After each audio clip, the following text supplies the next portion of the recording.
Hi team, welcome to your next Flex assignment. So we're just going to push further into Power BI.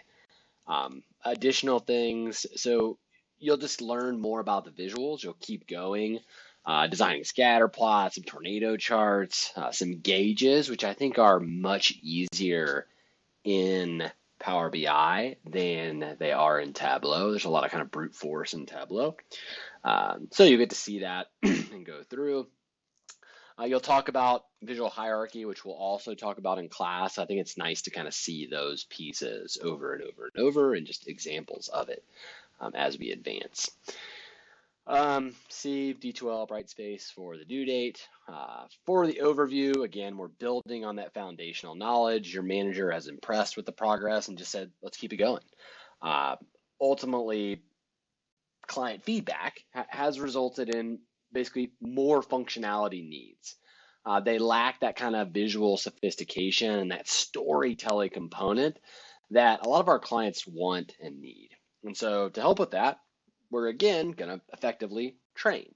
And so we're going to complete the data visualization and Power BI training module. It's again just going to allow us to kind of go further, do more things.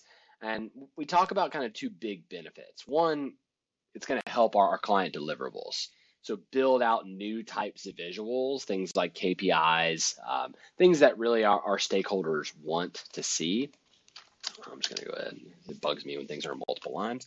And it's going to make us better, right? It's going to give us that kind of competitive advantage that really those who are not out there thinking about visualization and exploring trends won't have. And so just another way to kind of set ourselves apart.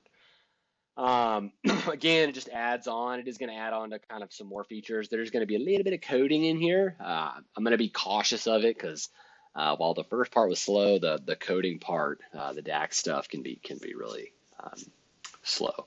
So again, you will need access to our DataCamp page, which should be linked directly here. Again, make sure you have gone ahead and signed in. All right, so mine remembers me, and then I have to do it again. I don't really know, honestly, what the logic is behind it. Yeah. And again, mine's going to look a little bit different from yours. Again, BNA in 430, data visualization, brought to assignments, and then it should be this data visualization. And so you may be able to do view, I think. Once you click it, in other words, you may be able to click the others.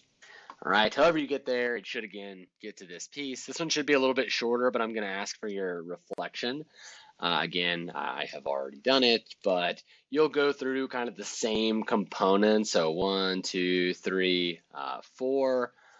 Hopefully this is straightforward. If you did the one from last week, I highly recommend it. There are different tracks that you can see this. So if I go ahead and I'll load this after this, that way if you want to do it, you can. There are some just data analysts in Power BI. So the introduction to Power BI is that first one, and then this data visualization in Power BI in the third one. If you really want, you could do this introduction to the DAX, the DAX, data analysis expressions.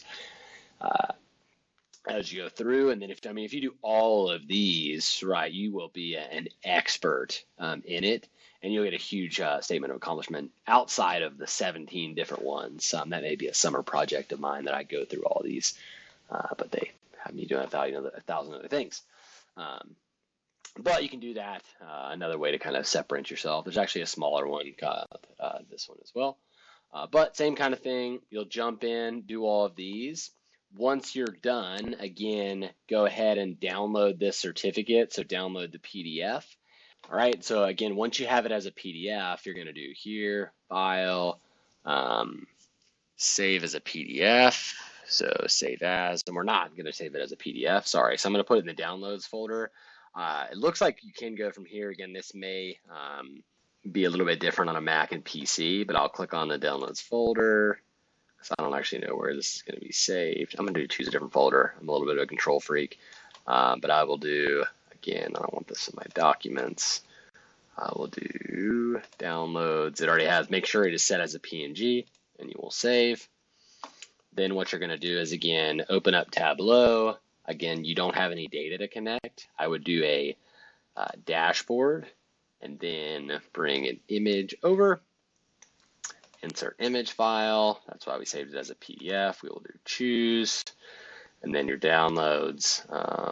So I'll select the certificate, fit the image, whoops, do apply. I will center the image, apply, do okay, and then just a normal, I usually will do automatic, and then it's going to try and resize, and then you can set, honestly, we just save it as this. Let's see what happens. Then you'll do file, save to Tableau public. The first time you do it, you'll have to log in, which again, I'm not going to torture you through. Once you have it, name it something. So I'll do save. Let's go ahead and see what this looks like. Again, all I need is the basic visualization. If it looks okay like this, perfectly fine. So then you're going to take this, and then I have this in the assignment. Right, so here, what you're going to do is complete that, which is what you did. And then rather than just upload that piece, I want to get your feedback, your piece on this. So insert your name, the current date. This file will be directly into the assignment. Then you'll go here, right click and link. Go ahead and link to that certificate, make sure, and then just go through. Now that you've worked with both Tableau, Power BI, I want to know, which do you think is easiest? And then, so just delete the one that you think was the most difficult, and then put the reasoning. How helpful, so just tell me what you thought of the DataCamp tutorials. Think about strengths so far. What are the Tableau strengths, weaknesses, Power BI strengths, Power BI weaknesses, and then which would you prefer, right?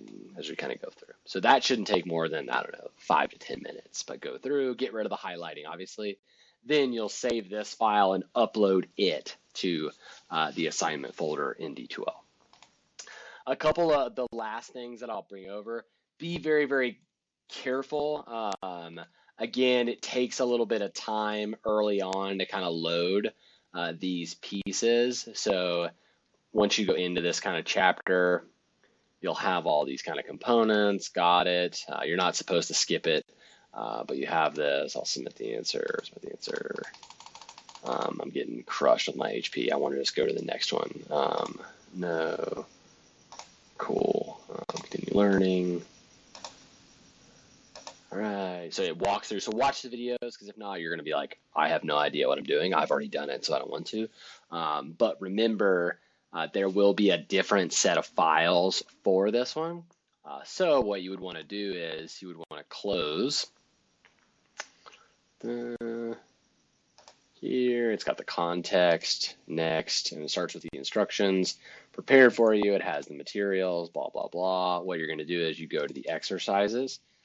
Then you'll start with this one table slicer. And again, it's going to think. It does take a little bit of time to load it up, but hopefully it doesn't take too long. There were a couple small things that I noticed as I went through here. The two biggest one, there's one question that we'll ask you later about dates. I had to go back multiple times just because the formatting, I didn't know what MM represented. And maybe I'm just ignorant on those pieces, but I didn't think it walked through that, so I ended up getting that one wrong. Again, you don't need 100%. I don't know, I just didn't want to see any empty, so I went and did that. And then under the DAX part, so under the last, I think it's the last section. Let me go through here. I think it's under this section. Fairly confident. It's under one of these where it has you do some coding. Just make sure that you rename it after you code.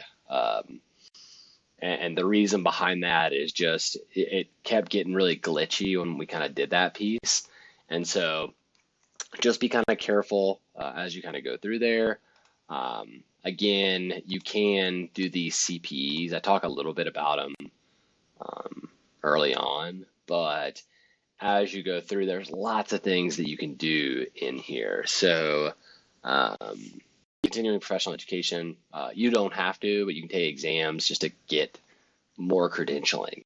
If there's one on here that you really want, let me know. I'll add it to the course. That way you can kind of go crazy with it. Otherwise, I think that's it. If you run into questions, please don't hesitate to reach out and let me know. Good luck.